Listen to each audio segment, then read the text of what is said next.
Imaginez un instant. D'où vient tout ce que nous voyons, touchons et même pensons? L'univers, dans toute sa splendeur infinie, a-t-il toujours existé ou a-t-il eu un commencement spectaculaire? Préparez-vous à un voyage fascinant au cœur de la théorie la plus grandiose de la science, le Big Bang. Pendant des siècles, l'idée dominante était celle d'un univers statique, infini et éternel. Nos ancêtres, observant les étoiles immuables, ne pouvaient concevoir un début ou une fin à cette immensité. C'était une vision rassurante, mais elle laissait de nombreuses questions sans réponse. Cette conception d'un cosmos immuable a longtemps prévalu dans la pensée scientifique et philosophique. L'univers était perçu comme une toile de fond permanente, sur laquelle se déroulaient les événements de l'existence. L'idée d'un commencement était presque impensable. Tout a commencé à changer avec Albert Einstein et sa théorie de la relativité générale au début du XXe siècle. Ces équations décrivaient un univers dynamique, capable de s'étendre ou de se contracter, remettant en question l'idée d'un cosmos statique.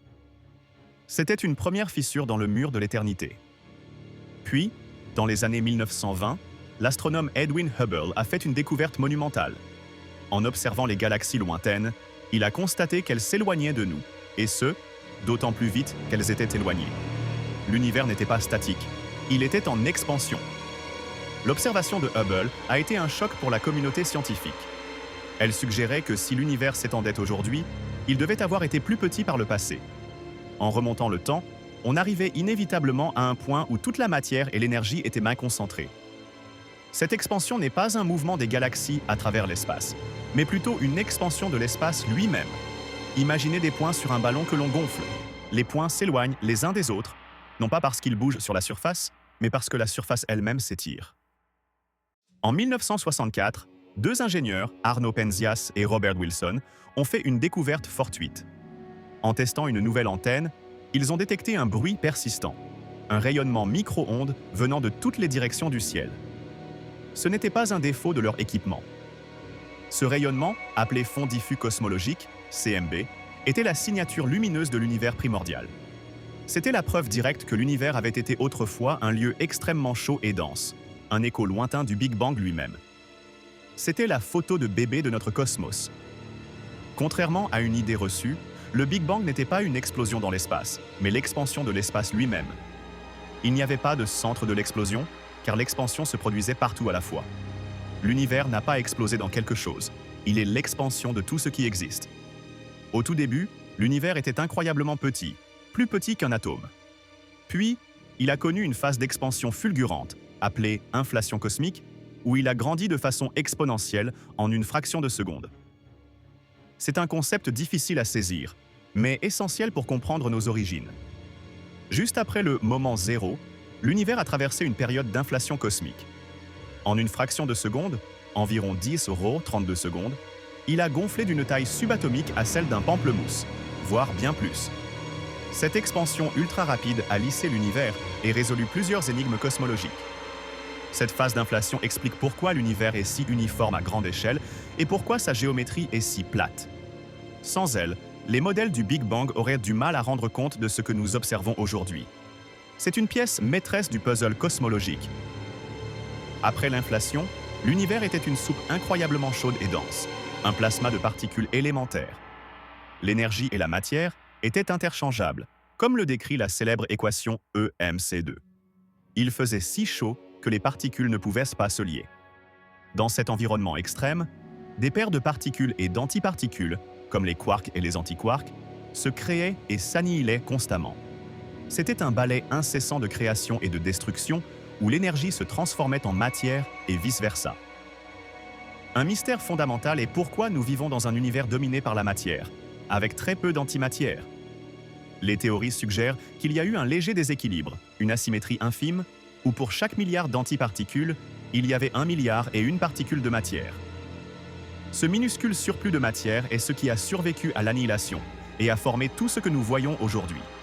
Sans cette asymétrie, l'univers serait rempli de rayonnements, sans étoiles, sans galaxies et sans nous. C'est un détail crucial de notre histoire cosmique. À mesure que l'univers continuait de s'étendre et de se refroidir, les conditions ont permis aux quarks de se lier. Environ une microseconde après le Big Bang, les quarks se sont regroupés pour former des protons et des neutrons, les briques fondamentales des noyaux atomiques. C'est une étape cruciale. La matière telle que nous la connaissons commençait à prendre forme. L'univers était encore une soupe dense, mais les composants de base des atomes étaient désormais stables. C'est à ce moment que les forces fondamentales de la nature ont commencé à se différencier. Quelques minutes après le Big Bang, la température avait suffisamment baissé pour que les protons et les neutrons puissent fusionner. C'est la période de la nucléosynthèse primordiale, où les premiers noyaux légers se sont formés. L'hydrogène, l'hélium et une trace de lithium. Environ 75% de la matière baryonique de l'univers était de l'hydrogène et 25% de l'hélium. Ces proportions, prédites par la théorie du Big Bang, correspondent parfaitement aux observations actuelles de l'abondance des éléments dans l'univers. C'est une autre preuve solide de la théorie. Pendant les 380 000 premières années, l'univers était une brume opaque de plasma chaud. Les électrons étaient libres et empêchèrent la lumière de voyager loin. C'était une période appelée l'âge sombre, car aucune étoile n'avait encore brillé. Puis, la température a chuté à environ 3000 Kelvin. Les électrons ont pu se combiner avec les noyaux pour former les premiers atomes neutres. L'univers est devenu transparent et la lumière a pu voyager librement. C'est cette lumière que nous détectons aujourd'hui sous forme de fond diffus cosmologique. Après la recombinaison, l'univers était rempli d'hydrogène et d'hélium neutre. Sous l'effet de la gravité, ces gaz ont commencé à s'agglomérer, formant les premières étoiles et galaxies. C'est la fin de l'âge sombre et le début de l'ère cosmique que nous connaissons. Les premières étoiles étaient massives et de courte durée, mais elles ont forgé les éléments plus lourds, carbone, oxygène, fer, nécessaires à la vie. Ces éléments ont ensuite été dispersés dans l'espace par des explosions de supernovas, ensemencant les générations futures d'étoiles et de planètes. Aujourd'hui, l'univers continue de s'étendre, et même d'accélérer, sous l'influence d'une mystérieuse énergie sombre. Le Big Bang n'est pas seulement une théorie sur le passé, mais aussi un cadre pour comprendre le présent et anticiper l'avenir de notre cosmos. Chaque nouvelle observation, chaque télescope plus puissant, nous offre une fenêtre plus claire sur ces premiers instants. Le Big Bang est une histoire en constante écriture, une quête sans fin pour comprendre notre place dans l'immensité. Que s'est-il passé avant le Big Bang? C'est une question qui dépasse les limites de notre compréhension actuelle. Le temps et l'espace tels que nous les connaissons ont commencé avec le Big Bang. Parler d'un avant pourrait n'avoir aucun sens physique. C'est là que la science rencontre la philosophie et où l'humilité est de mise. Le Big Bang nous offre une histoire cohérente de l'univers depuis ses premiers instants, mais il laisse encore de vastes territoires inexplorés pour les générations futures de scientifiques. Le Big Bang est bien plus qu'une simple théorie scientifique. C'est une épopée cosmique, l'histoire de tout ce qui existe. C'est le récit de la transformation de l'énergie pure en étoiles, galaxies, planètes et finalement en la vie consciente que nous sommes. Chaque particule de votre corps, chaque atome qui vous compose, a une histoire qui remonte à ses premiers instants. Vous êtes littéralement fait de poussière d'étoiles, et votre existence est le fruit de milliards d'années d'évolution cosmique. Alors, que pensez-vous de cette incroyable histoire? Le Big Bang est une fenêtre sur nos origines les plus profondes.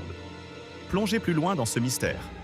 Abonnez-vous pour ne manquer aucune de nos explorations scientifiques, partagez cette vidéo avec d'autres esprits curieux et laissez un commentaire pour nous dire quelle partie de l'histoire du Big Bang vous fascine le plus.